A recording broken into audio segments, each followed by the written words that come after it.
The billionaire's daughter walked for the first time when the black maid whispered one word. A moment of miracle captured in the mansion of wealth and privilege, where money bought everything except what mattered most. The whisper that changed everything came from the least expected person in the room. Before we begin, make sure to subscribe to the channel and comment where you're watching from. The Carlton Estate in Greenwich, Connecticut, was a palace of glass and marble, a place where everything sparkled, but warmth was in short supply. Sunlight streamed through floor-to-ceiling windows, casting prisms across imported Italian floors, yet somehow never quite reaching the corners where shadows lingered. On Eloise Smith's third birthday, a gathering of New York's elite filled the grand ballroom, their laughter brittle as they sipped champagne from crystal flutes, worth more than most people's monthly rent. The birthday girl herself lay limp and silent in her custom stroller, her tiny fingers occasionally twitching against the premium leather. Her eyes, wide but distant, showed no interest in the towering four-tier cake decorated with hand-painted butterflies, nor the constant camera flashes documenting the social event of the season. While other children her age would be squealing with delight, Eloise remained unmoved, as though separated from the celebration by an invisible wall. "She's just overwhelmed," Jennifer Smith explained to a concerned guest, her smile never reaching her eyes. The socialite adjusted her designer dress and quickly diverted attention to the renowned chef she'd flown in from Paris. Her perfectly manicured hand waved dismissively toward her daughter before rejoining a circle of influential bankers. As laughter echoed through the gilded rooms, Sarah Johnson, the housekeeper, paused while collecting empty glasses. Her gaze caught the worried glance of Amara Josephine Brown across the room. The two women had worked in the mansion for years, invisible to most guests, yet witnessing everything. Amara Josephine Brown, 60 years old with skin weathered by decades of garden work and eyes that held generations of wisdom, quietly excused herself from arranging flowers. She moved with purpose toward the forgotten child, her practical shoes silent against the marble, without asking permission, something that would have been unthinkable in the strict hierarchy of the household. She gently lifted Eloise from the stroller. The older woman cradled the child against her chest and began humming a Creole lullaby, a melody carried from her childhood in Bahia. Her voice was low and melodic, barely audible above the party's din. Yet something extraordinary happened. Eloise's small body, which had been trembling slightly, grew still. The distant look in her eyes softened, and her head turned slightly toward the gentle vibration of Amara's humming. This subtle change drew curious glances from nearby guests, and a particularly suspicious look from Jennifer, who narrowed her eyes at the gardener holding her daughter. The mother's perfectly composed features tightened with something between irritation and unease, as she watched the child respond to Amara in a way she never had to the parade of specialists and therapists who frequented the estate. Jennifer Smith circled the room like a hawk, her designer heels clicking against the marble floor. The socialite's smile never reached her eyes as she directed staff to refill champagne glasses and adjust flower arrangements. Perfection wasn't just expected, it was demanded. When a waiter hesitated with a tray of canapés, Jennifer's voice cut through the air. "Those go to the East Terrace, not here. Do I need to draw you a map?" she snapped, maintaining her camera-ready smile even as the young man scurried away. From across the room, Jennifer watched Amara Josephine Brown holding Eloise. The older woman's gentle humming seemed to transform her daughter, who normally remained rigid in others' arms. The child's fingers curled into the fabric of Amara's modest uniform, her breathing steady and calm. "That's just old country folklore," Jennifer said dismissively when her friend Caroline commented on the transformation. "We've had the best specialists from Boston to New York. It's just a coincidence she's calm now." But her words lacked conviction. 4 different pediatric neurologists had examined Eloise. 3 speech therapists had tried their methods. 2 occupational therapists had given up. Yet here was this gardener, this housekeeper, somehow reaching her daughter when no one else could. Later that evening, after the caterers packed away the untouched birthday cake and the last guests departed in their luxury vehicles, silence reclaimed the Carlton estate. Jennifer retreated to her wing with a migraine, leaving Michael to deal with their daughter. "Would you mind?" he asked Amara, gesturing toward Eloise, who was fighting sleep in her stroller. "She seems comfortable with you." Amara nodded, lifting the child with practiced ease. "We will be fine, Mr. Smith." In the following weeks, a pattern emerged. The 4th speech therapist quit after Eloise refused to participate in any exercises, throwing the carefully designed flashcards across the room. The specialist departed with a hefty check and a defeated expression. That same afternoon, Sarah Johnson found Amara in the garden with Eloise, the child sitting quietly on a blanket while the older woman tended to lavender plants. "Mrs. Smith is looking for someone to blame," Sarah whispered. "Be careful." Amara simply nodded, her dark eyes reflecting wisdom beyond her position. She continued her work, speaking softly to Eloise in a mixture of English and occasional Portuguese words, naming flowers and clouds. Officially, Amara's duties involved maintaining the estate's extensive gardens and overseeing the linens. Unofficially, she became Eloise's silent guardian, the one person who seemed to understand the child's needs without words. She watched, waited, and hoped, believing in the little girl when everyone else had begun to give up. The morning dew glistened like tiny diamonds across the Carlton estate's manicured lawn. Amara Josephine Brown had established a ritual that began before the household stirred. At precisely 6:30, she would gently lift Eloise from her bed, wrapping the child in a soft cotton blanket before carrying her outside to greet the dawn. "Feel the earth, little one," Amara would whisper as she removed Eloise's socks and set her tiny feet upon the wet grass. The child's toes would curl instinctively, her body tensing before gradually relaxing as the sensation became familiar. The 60-year-old caregiver positioned herself behind Eloise, supporting the girl's fragile frame while humming melodies from her childhood in Bahia. These weren't random songs, but carefully chosen rhythms that matched the cadence of breathing, of heartbeats, of life itself. Her weathered hands would gently guide Eloise's arms in slow, sweeping motions that mimic the morning breeze. "My grandmother taught me this," she explained to the child, who stared ahead with wide, attentive eyes. "The earth remembers us. It knows how to heal what is broken." On the 3rd morning of their ritual, Jennifer Smith discovered them. The socialite stood on the terrace in her silk robe, coffee cup clutched tightly in manicured fingers. Her face a mask of disapproval. "What exactly do you think you're doing with my daughter?" she demanded, marching across the lawn. "She'll catch pneumonia." Amara stood her ground, respectful but unwavering. "The morning air strengthens her, Mrs. Smith. The connection to the earth is healing." Jennifer scoffed loudly. "Which nonsense? We pay thousands for medical specialists, and you're out here playing medicine woman." She snatched Eloise away, the child's face immediately crumpling at the abrupt separation. Despite the confrontation, Amara persisted. When Jennifer left for her charity luncheons or spa appointments, the caregiver would resume their morning practice, adding elements each day: a sprig of lavender to smell, a smooth stone to hold, the sound of wind chimes to focus upon. Sarah Johnson, the housekeeper, began covering for them, creating distractions when necessary or warning of Jennifer's approach. "She's responding to you," Sarah whispered one morning, watching from the kitchen window as Eloise's hands reached for a butterfly. "I haven't seen her this present since, well, ever." By the 4th week, subtle changes emerged. The perpetual shadows beneath Eloise's eyes had lightened. Her gaze tracked movement more consistently.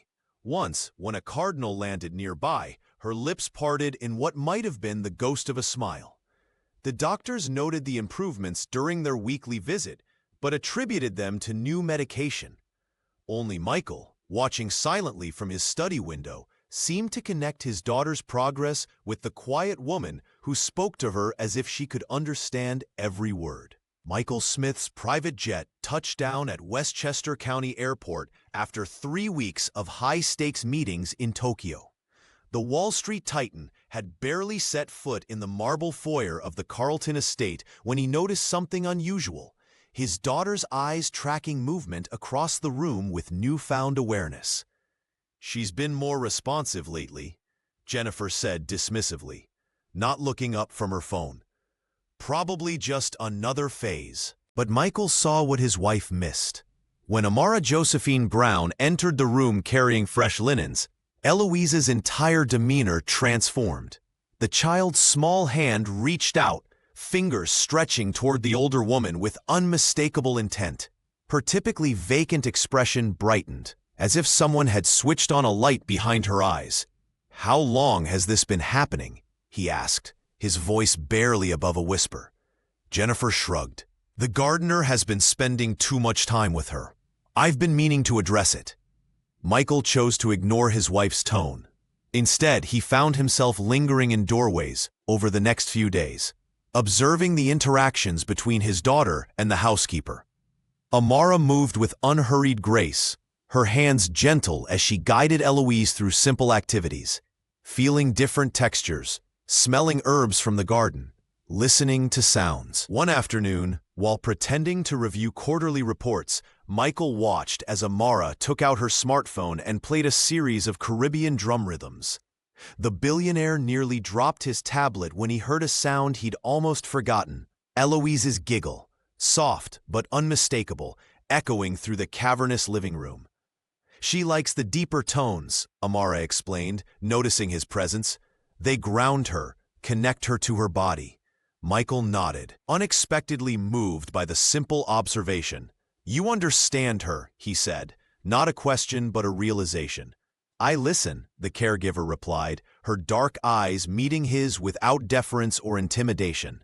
Sometimes that's all anyone needs. In the days that followed, Michael rearranged his schedule, canceling a conference in Singapore and delegating meetings to his executive team. He found himself drawn to Amara's quiet strength, the certainty in her movements, and the way she treated Eloise, not as a problem to solve, but as a complete person with her own rhythm. "What made you think to try music?" he asked one evening, after witnessing another breakthrough moment. Amara smiled, adjusting the shell mobile she'd hung above Eloise's bed. "Where I come from, we believe healing happens through many doorways. Your daughter couldn't find the usual entrance, so we're trying different paths."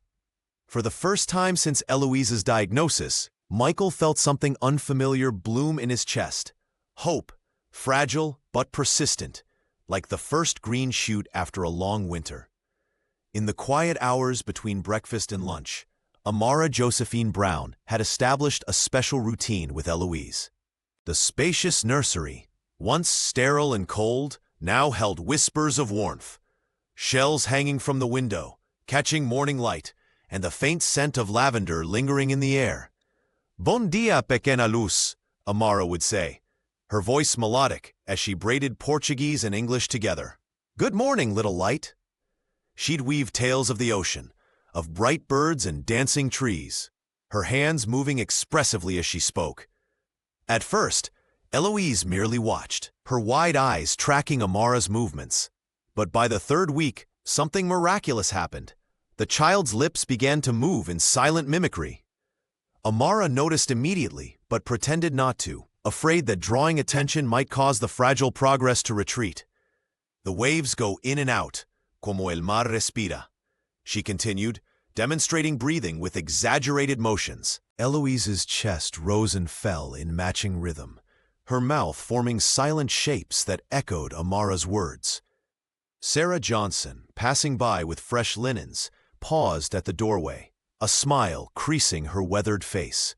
She'd been the first to notice the change in Eloise, how the child's eyes now followed movement, how her fingers reached for textures, how she leaned toward Amara's voice like a flower seeking sun.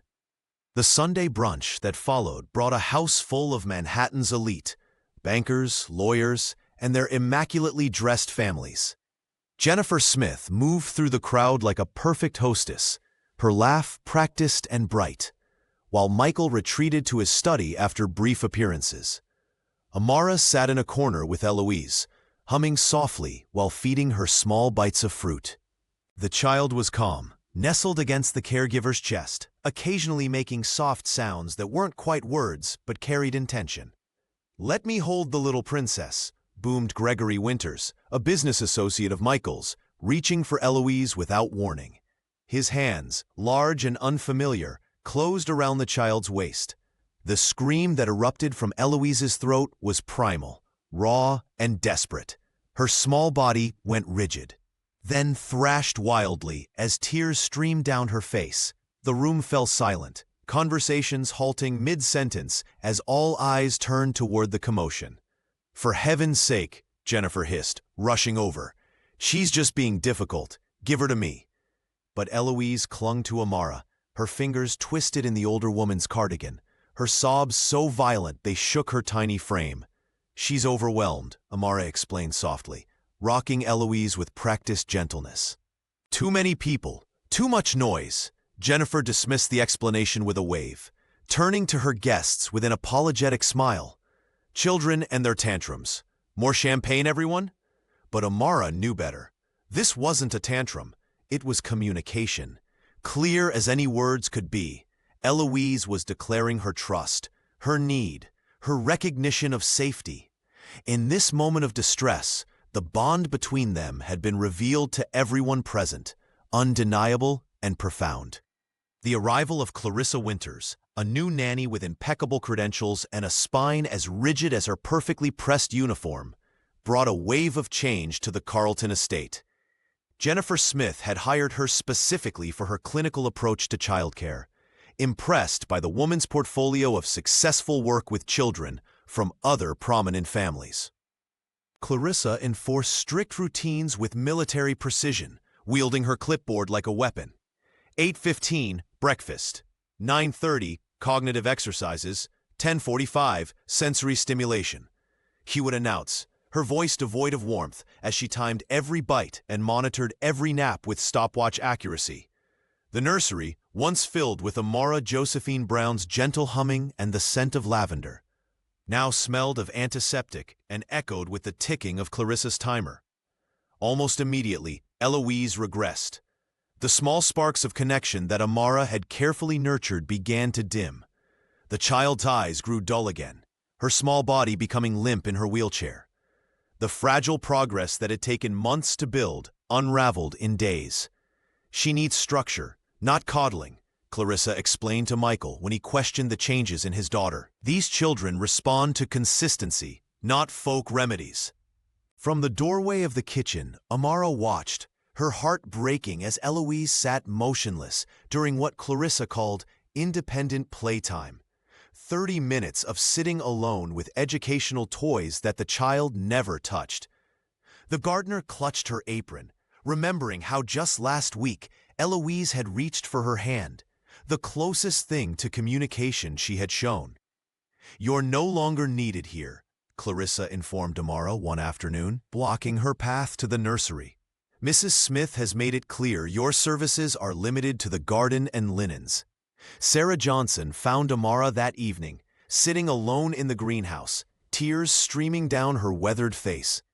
The housekeeper squeezed her shoulder in silent solidarity. "That child needs you," Sarah whispered. "We all see it." That night, after the mansion fell silent and Clarissa retreated to her quarters, Amara slipped through the shadowy hallways. Using the spare key Sarah had quietly provided, she entered the nursery. There lay Eloise, awake and trembling, her eyes fixed on the ceiling. Amara sat beside the small bed, humming a lullaby from Bahia that had once soothed her own daughter. She held Eloise's tiny hand, refusing to abandon the child who had responded to her care when no one else's had worked. "I'm still here, pequena luz," she whispered, using the Portuguese term for little light. "I won't leave you alone in the dark." Amara Josephine Brown hummed softly as she organized the pastel-colored toys scattered across Eloise's nursery. The afternoon sun cast long shadows through the bay windows of the Carlton estate, illuminating dust particles that danced in the air.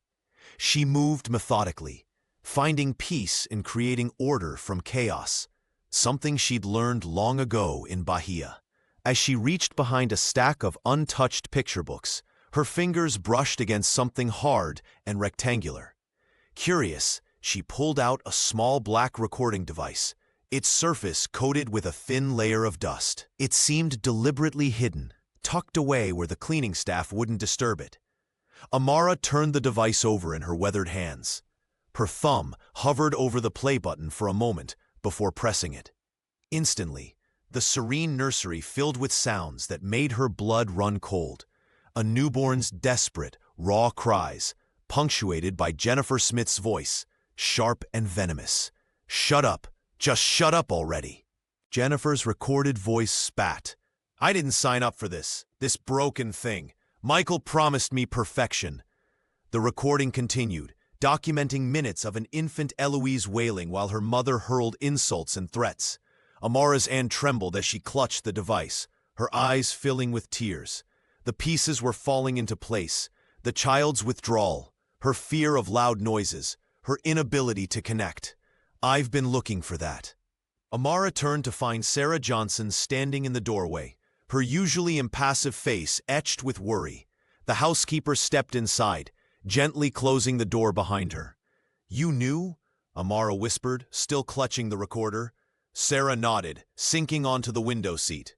"Found it 6 months after Eloise was born. Jennifer would leave her alone for hours. The crying," she shook her head. "I started recording when I realized something wasn't right." "Why didn't you tell anyone?" Amara asked, her voice barely audible. "Who would believe me over her?" Sarah gestured vaguely toward the mansion's west wing, where Jennifer was hosting her weekly charity committee.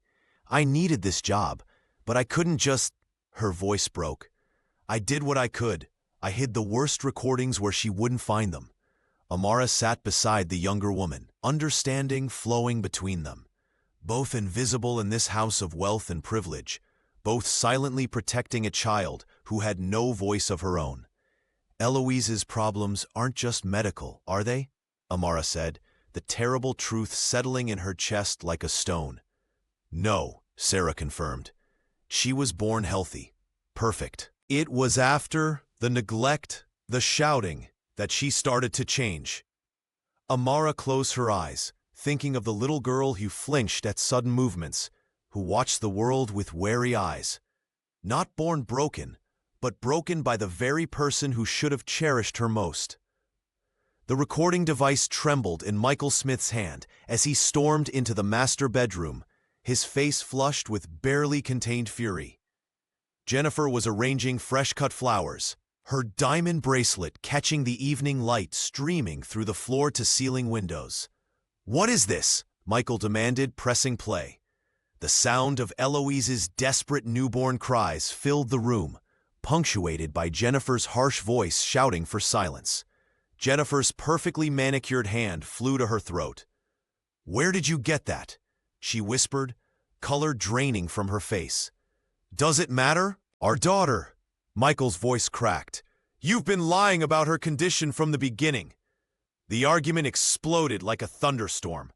Jennifer's carefully constructed facade crumbled as she hurled accusations, her voice echoing down the marble corridors of the Carlton estate. Staff members scurried away from the vicinity, exchanging knowing glances. "That gardener has been filling your head with nonsense," Jennifer screamed, pacing frantically. "Eloise needs structure and medical intervention, not some immigrant's folk remedies." Michael stood his ground. "Amara has done more for our daughter in months than your parade of specialists has done in years. She's a meddling servant who doesn't know her place." Jennifer grabbed a crystal vase, hurling it against the wall, where it shattered into glittering shards. "I forbid her from entering the nursery again. Do you hear me? Forbid it." Downstairs, Amara Josephine Brown heard every word, each syllable cutting deeper than the last. With trembling hands, she retreated to the garden she had lovingly tended for years. The evening air carried the scent of jasmine as she knelt in the soft earth, removing a small candle from her pocket. The flame flickered in the gentle breeze as Amara closed her eyes, whispering prayers in Portuguese to ancestors long gone. Tears streamed down her weathered cheeks, not for herself, but for Eloise, the child who had awakened something maternal and fierce within her. "They cannot separate us," she murmured to the night sky. "Some bonds cannot be broken by wealth or walls." The soft crunch of footsteps on the garden path announced Sarah Johnson's arrival.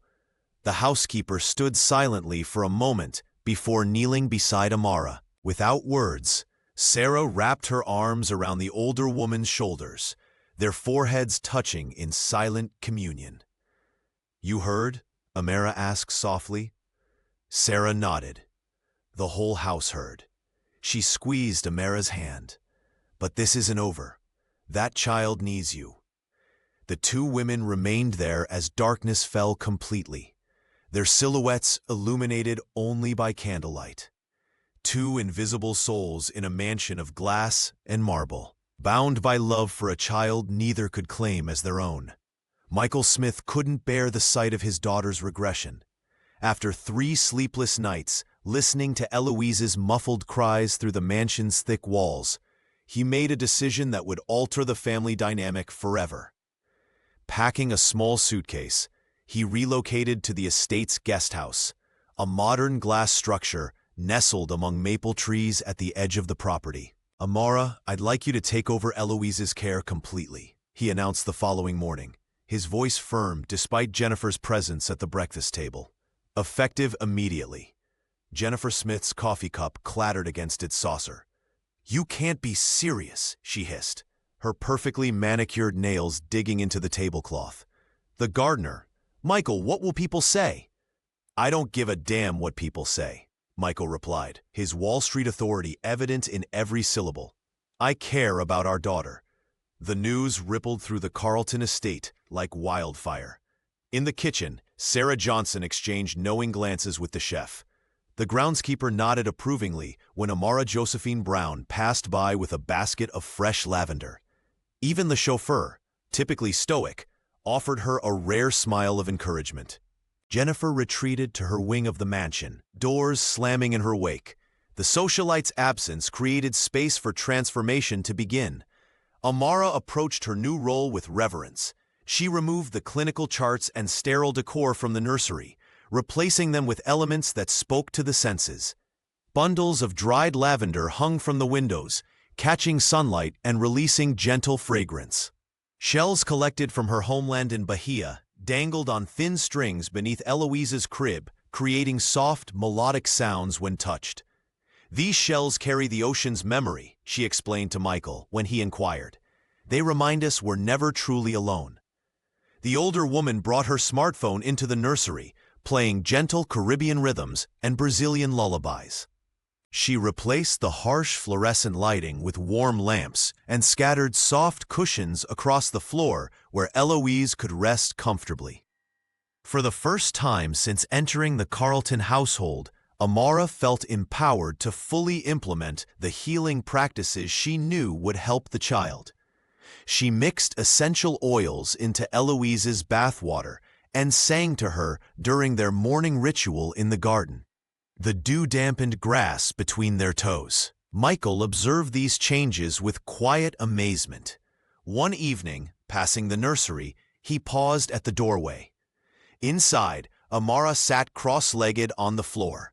Eloise nestled against her chest, both bathed in the golden light of sunset. The child's eyes, once vacant, now followed her caregiver's gentle movements with unmistakable focus.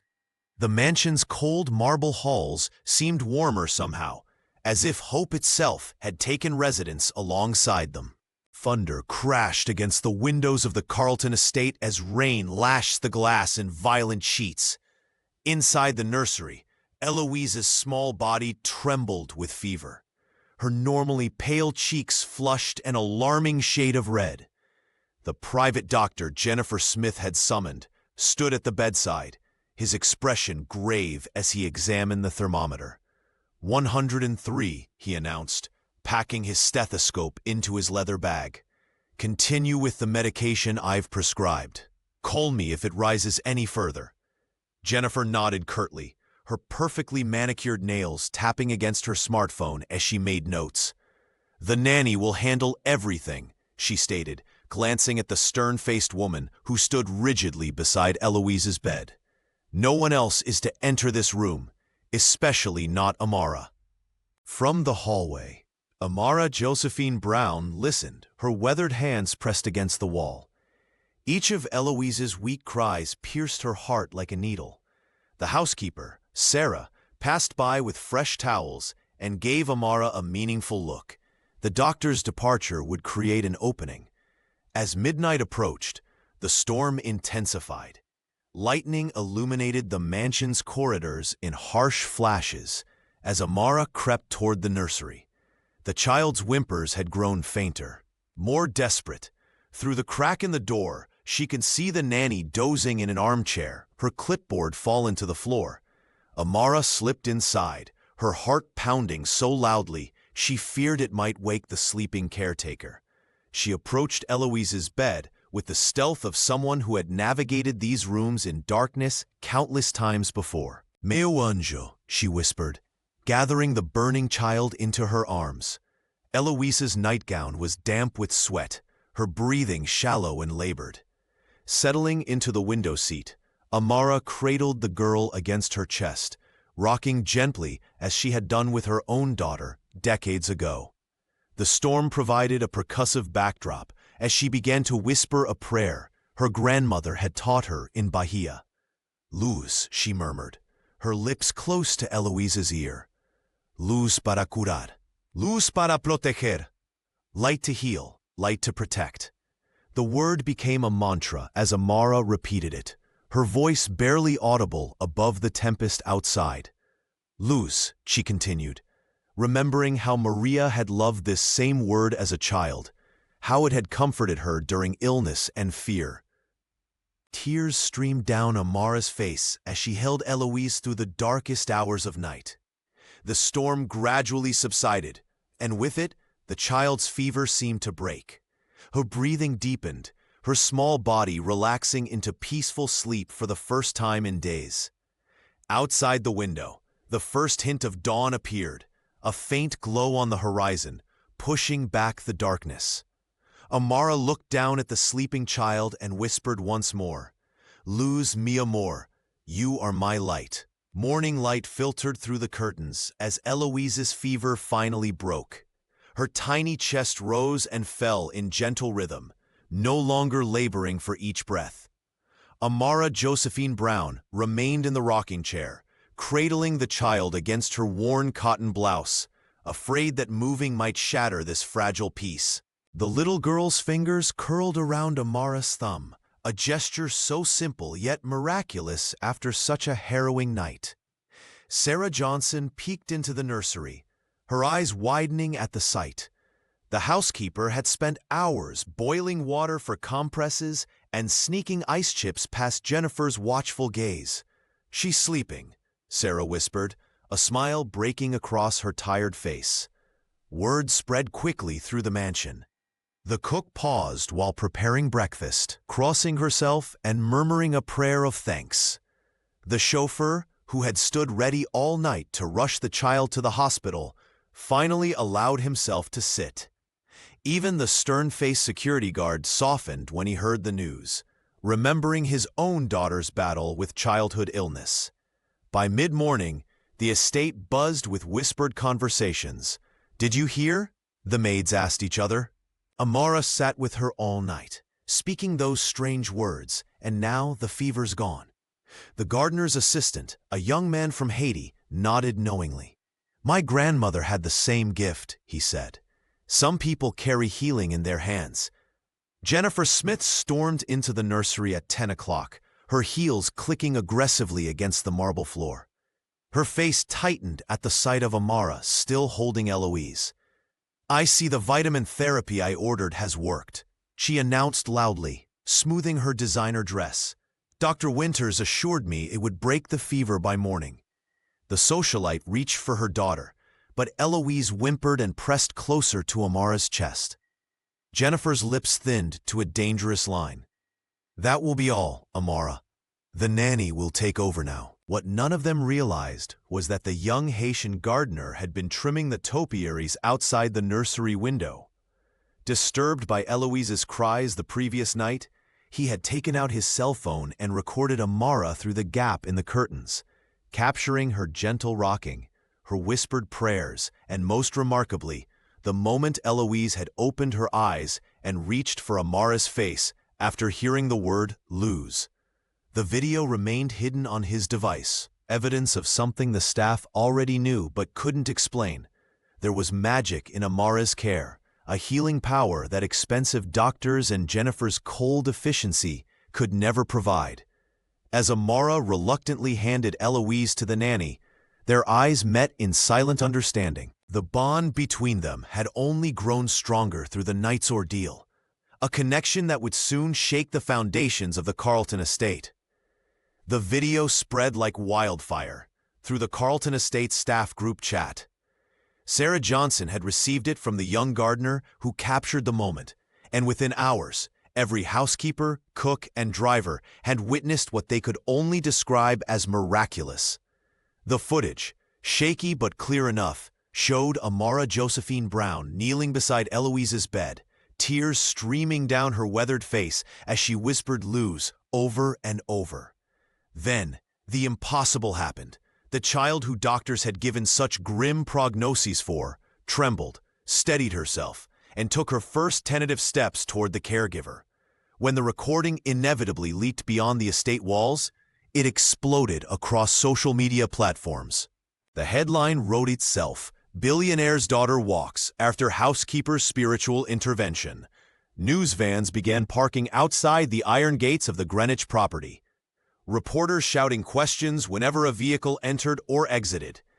"It's getting out of hand," Michael Smith muttered, watching from his office window as another television crew set up equipment. He turned to Amara, who sat quietly in an armchair, seemingly unaffected by the chaos. "They're calling you a miracle worker." The older woman shook her head. "No miracles from me, just love and patience." Michael's smartphone buzzed constantly. Colleagues from Wall Street, competitors he'd battled in boardrooms for decades, now reached out with personal messages, some with genuine concern, others thinly veiling their curiosity about what might be marketable about this treatment. Medical journals requested interviews. Child development specialists analyzed the footage frame by frame. Some dismissed it as coincidence or camera trickery. Others suggested Amara had tapped into something profound about neurological development through sensory stimulation. Jennifer Smith was furious. "You've made us a spectacle," she hissed at her husband during a rare appearance at the main house. "People are saying she's practicing some kind of voodoo on our daughter." "Our daughter is walking," Michael replied simply. The most surprising call came from Dr. Eleanor Weiss, a renowned pediatric neurologist who had examined Eloise the previous year. "Whatever this woman is doing," she told Michael, "I want to understand it. We've tried conventional therapies for years with children like Eloise, with minimal success." Through it all, Amara continued her routines with the child, unbothered by the attention. When Eloise took 3 steps unassisted later that week, no cameras were present. Just the two of them in the garden at dawn, the little girl reaching toward a butterfly as Amara whispered encouragement in Portuguese and English, the languages of her heart flowing together like music. Dr. Rebecca Wilson arrived at the Carlton estate unannounced, her portfolio tucked under her arm. The speech therapist who had once spent fruitless months with Eloise now stood in the foyer, requesting a meeting with Amara Josephine Brown. When the housekeeper led her to the garden, Rebecca found Amara kneeling in the soil, teaching Eloise the names of herbs in both English and Portuguese.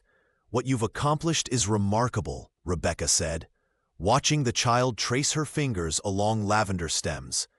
"I'd like to document your methods for a clinical study." Amara's hands stilled in the earth. "My ways aren't for textbooks," she replied softly. "They come from my grandmother, and hers before her. This isn't science." That evening, Sarah Johnson found Amara in the kitchen, brewing chamomile tea. The housekeeper slid onto a stool beside her friend, her eyes gentle but determined. "You know," Sarah began, "when my nephew was diagnosed with autism, the doctors had nothing but charts and medications. His mother would have given anything for someone like you." Amara stared into her cup, conflict evident in her expression. These are sacred things, passed down through generations, not experiments. "And how many children will never know them?" Sarah asked. "How many families are suffering right now, just like Eloise was?" The question lingered in the air between them. The next morning, Michael Smith called Amara into his study. The businessman had cleared his calendar, his laptop open to research on developmental therapies. "I've been thinking about Dr. Wilson's proposal," he said. "This could help families who can't afford private care, people who don't have access to, well, to someone like you." Amara gazed at the photographs on his desk. Eloise's progress captured in smiles that grew brighter with each frame. "I won't let them turn this into a spectacle," she finally said. Michael nodded. "On your terms then, complete creative control." 3 days later, Amara sat before a camera in the sunroom, demonstrating how she prepared herbal sachets for Eloise's bedding. She explained the rhythmic humming that mimicked heartbeats, showed how she guided tiny feet through morning dew, and demonstrated the gentle pressure techniques that calmed sensory overload. As the recordings continued, Amara found herself sharing stories of children she'd helped in Brazil, wisdom carried across oceans and decades. The camera captured her hands, weathered but strong, as they moved through the motions that had awakened Eloise's spirit. "These aren't miracles," she told the camera. "They're connections. Every child speaks a language. We just need to listen differently." Amara's hands trembled as she opened the crisp white envelope that had arrived that morning. The return address, Sao Paulo, Brazil, made her heart race. She settled onto the wooden bench in the Carlton Estates garden, her sanctuary among the roses she'd tended for years. The letter was written in Portuguese, the familiar curves of her native language bringing tears to her eyes before she'd even absorbed the words. As she read, Amara's world tilted on its axis. Maria Brown, her daughter, the child she had mourned for 32 years, was alive. "I never stopped looking for you, the letter read. "After the flood took our home in Bahia, I was rescued by a relief worker who eventually adopted me. We moved to Sao Paulo, but I always remembered your stories, your songs, your face." Amara pressed the paper to her chest, her breath coming in short gasps. The devastating flood had claimed so many lives in their small coastal village. She had searched for weeks, months, years, eventually accepting the unbearable truth that her daughter was gone, or so she thought. Sarah found her there, still clutching the letter, tears streaming down her weathered cheeks. The housekeeper sat beside her friend, a silent presence until Amara was ready to speak. "Maria is alive," Amara whispered, her voice breaking. "My daughter is alive and living in Brooklyn." She handed the letter to Sarah, who read it slowly, her eyes widening. "She's been searching for me all this time," Amara continued. "She followed rumors about a Brazilian woman working for wealthy families in Connecticut. She's been piecing together my path for years."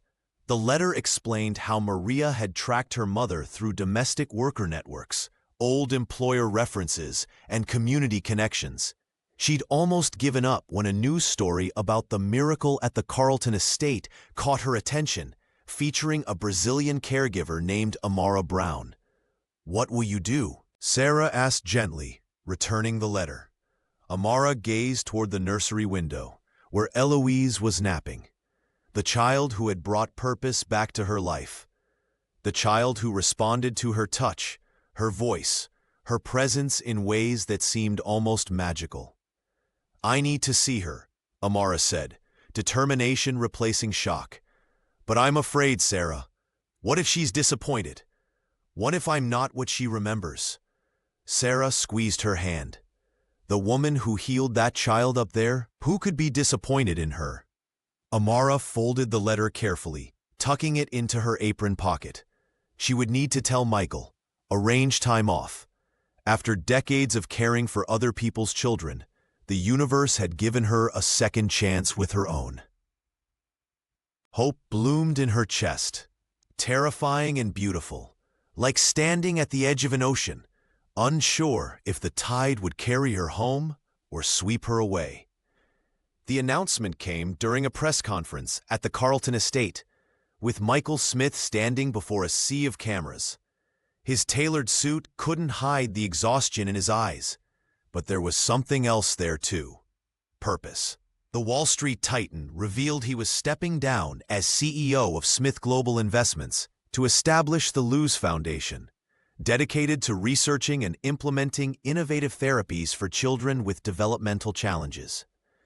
"What my family has experienced isn't just a personal miracle," Michael explained, his voice steady despite the whispers rippling through the crowd. "It's a wake-up call about what truly matters." Behind him, Amara Josephine Brown stood quietly, her hands clasped before her. The gardener who had transformed their lives looked out of place amid the corporate logos and polished reporters, yet her dignity commanded the room. When Michael announced she would serve as a founding board member, the camera swiveled toward her weathered face. "Mrs. Brown brings wisdom no university can teach," he continued. "Her methods combine cultural traditions with an intuitive understanding of children's needs. The foundation will document and expand upon her approach." The Greenwich social circles exploded with gossip.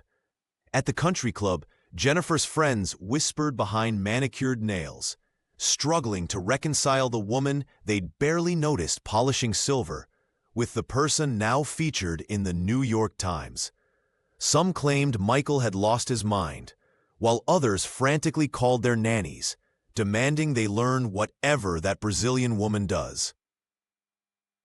Sarah watched it all unfold from the shadows, smiling quietly as she witnessed the transformation. She remembered how the staff had once been instructed never to speak directly to Amara, and now CEOs and neurologists were lining up for her insights. The foundation office, housed in a renovated brownstone, became Amara's second home.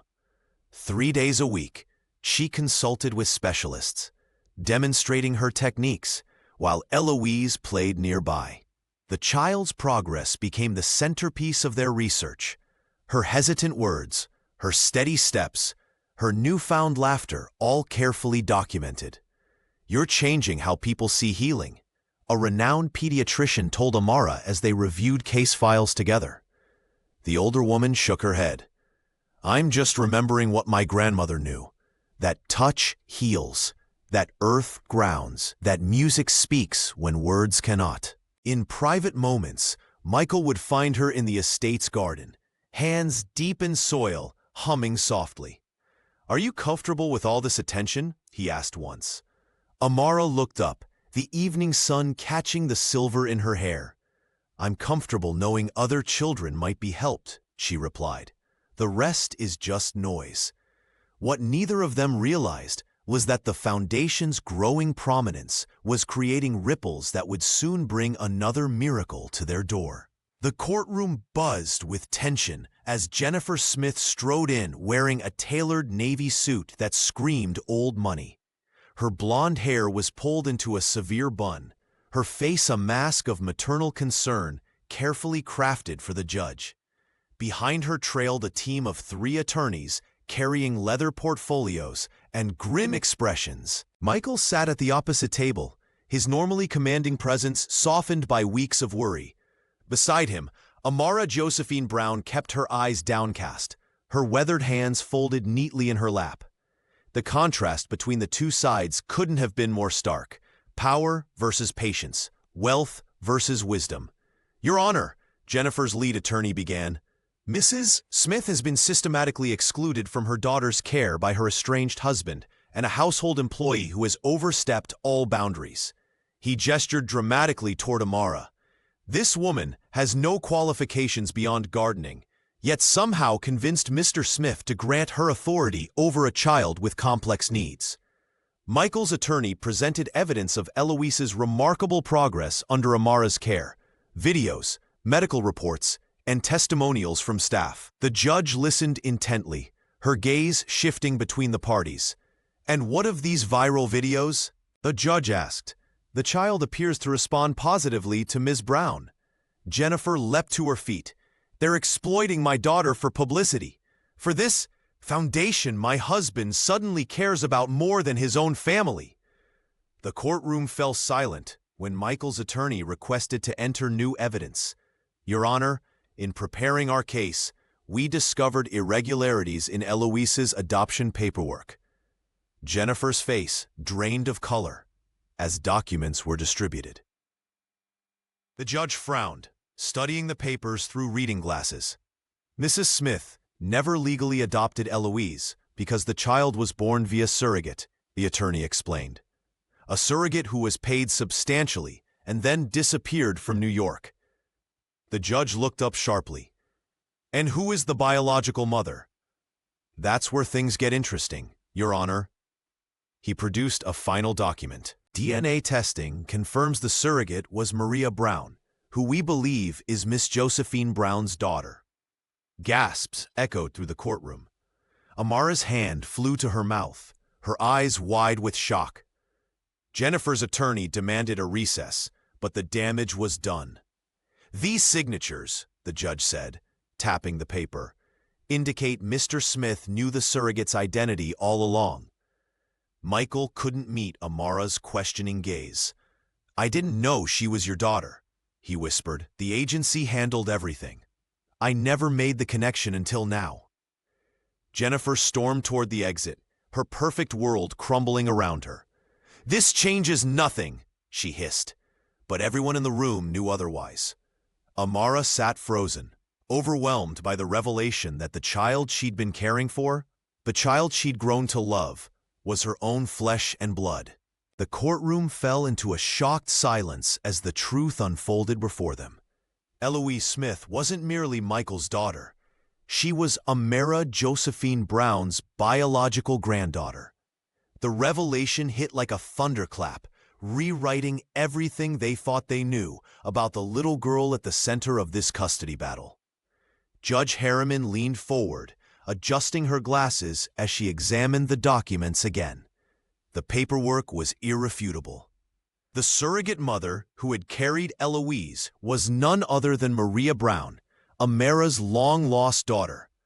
"The court will take a 15-minute recess," the judge announced, her voice barely cutting through the murmurs that had erupted throughout the room. Michael sat frozen, his expensive suit suddenly feeling too tight as the implications washed over him.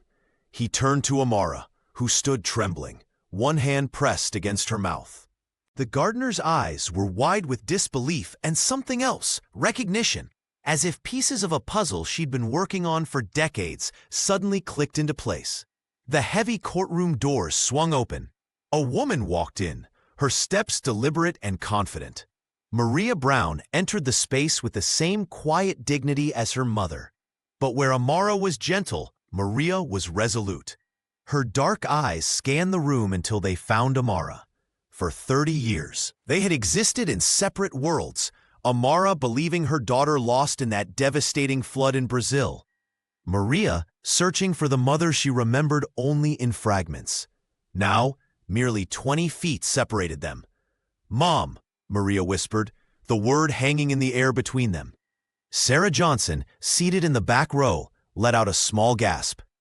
Jennifer Smith's attorney frantically shuffled papers, searching for a legal strategy to counter this unexpected development.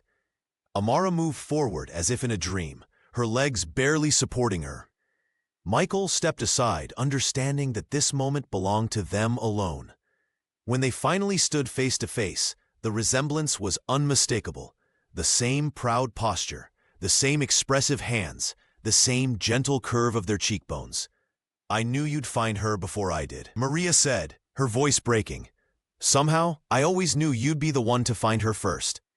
The pain of 30 years of separation, the love that had never dimmed, and the hope for what might now be possible, all of it crashed together in that moment, almost too overwhelming to bear.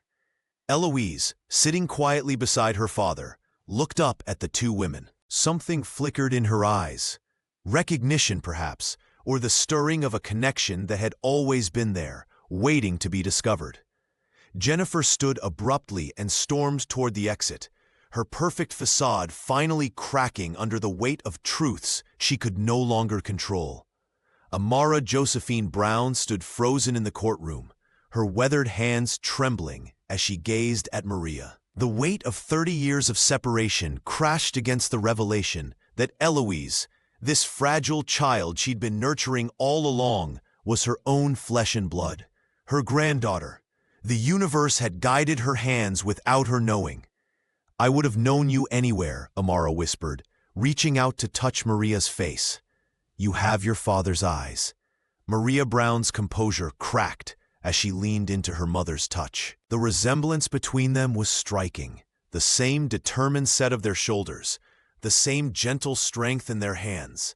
Tears streamed freely down Amara's cheeks as she pulled her daughter into an embrace that was 3 decades overdue. "I searched for you after the flood," Maria explained, her voice breaking. "But everyone said you were gone. When I gave Eloise up, I never imagined." Michael Smith watched from across the courtroom, his own eyes glistening. The billionaire who had commanded boardrooms now stood humbled by the tapestry of fate unfolding before him. He approached the women slowly, Eloise's tiny hand in his. "She has your spirit," he told Maria softly, "and your mother's healing touch." The judge cleared her throat, visibly moved by the scene. The courtroom, usually a battlefield of cold legal arguments, had transformed into sacred ground where a family was being reborn. "Based on the evidence presented and the extraordinary circumstances of this case," the judge announced, "I am granting primary custody to Michael Smith, with Amara and Maria Brown designated as legal guardians with full visitation rights." Jennifer Smith's face contorted with rage. The socialite slammed her designer purse against the table, her perfect facade crumbling completely. "This is absurd. That woman is just the help," she hissed, gesturing toward Amara. "That woman," Michael replied firmly, "is Eloise's grandmother, and the only reason our daughter has begun to thrive." Jennifer stormed toward the exit, her heels echoing sharply against the marble floor. The carefully constructed world she created, built on appearances and lies, had collapsed entirely. Amara knelt down, opening her arms to Eloise. The little girl toddled forward, falling into her grandmother's embrace with complete trust. Over the child's head, Amara's eyes met Maria's. "I won't lose either of you again," she vowed, her voice thick with emotion. "We have so much time to reclaim." Maria nodded, kneeling beside them to complete the circle. "Lose," she whispered to her daughter, and Eloise's eyes brightened with recognition, the light that had guided them all home. The Carlton estate transformed from a cold showcase of wealth into a vibrant sanctuary of love. Amara Josephine Brown's presence had woven warmth into every corner of the mansion. Sunday mornings now began with a ritual of lighting candles in the east-facing windows, filling the air with a scent of lavender and sage, a tradition from her childhood in Bahia that symbolized cleansing and new beginnings.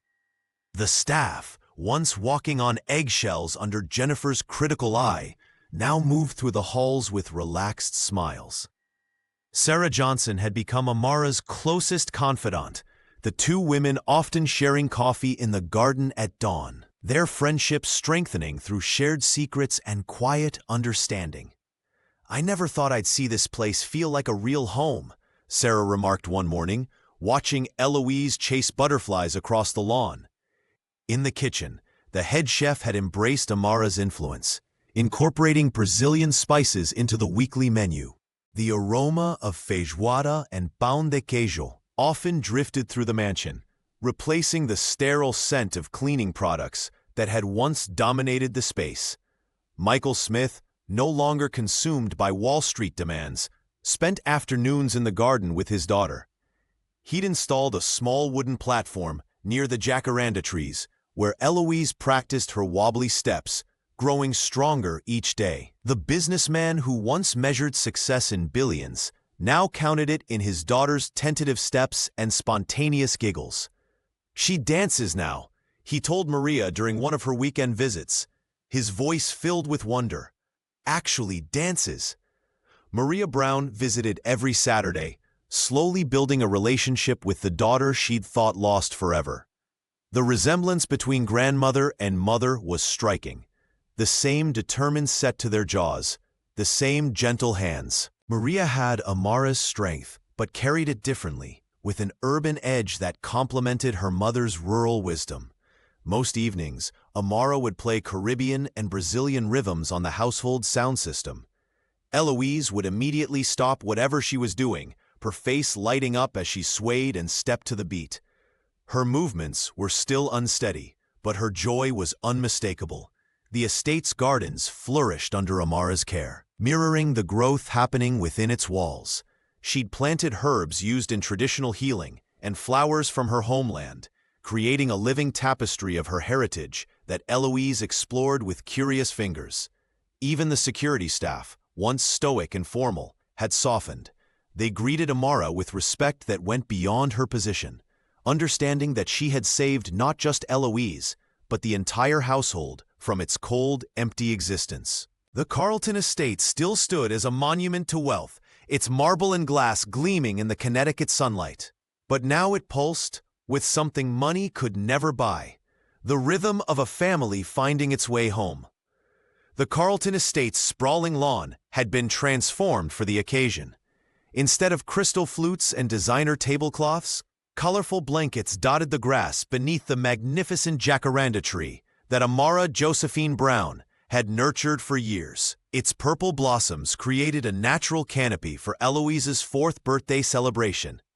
Michael Smith watched from a distance, his corporate phone silenced and tucked away.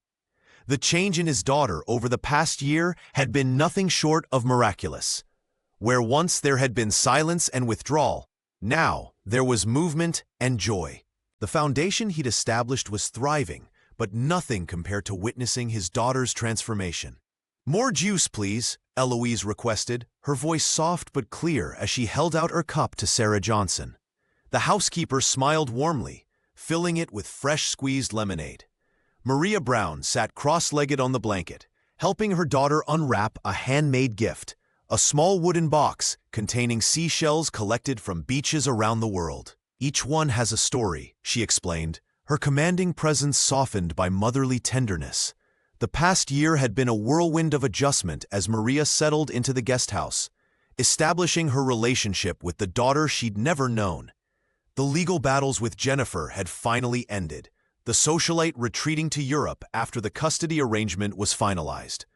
Eloise suddenly stood up, her eyes fixed on a butterfly dancing near the flower beds. Without hesitation, she took off after it, her legs moving with determination despite their lingering unsteadiness. "Careful, sweetie," Maria called out, half rising. "Let her go," Amara said gently, her dark eyes twinkling. "She knows her strength now." The little girl ran in wobbly circles, arms outstretched, chasing the butterfly through dappled sunlight. Her laughter, once so rare, bubbled up freely, carrying across the garden. Everyone watched in silent wonder, remembering the limp child who once couldn't hold her head up. When Eloise finally tired, she turned and ran straight to Amara, collapsing into the older woman's waiting arms. Her small chest heaved with exertion and happiness as she nestled against her grandmother. "Did you see me?" she whispered, her eyes wide with pride. "I see you every day, my darling," Amara replied, stroking her granddaughter's hair. Eloise reached up, placing her tiny palm against Amara's weathered cheek. With perfect clarity, she whispered, "Lose." Tears welled in Amara's eyes, spilling onto her cheeks as she held the child closer. "Yes, my light," she answered, her voice thick with emotion. "We're finally home." Michael approached, sitting beside them on the blanket. The 3 generations formed a circle of healing that had seemed impossible just a year before. In the distance, the mansion stood, no longer cold marble and glass, but filled with the warmth of a family finally made whole.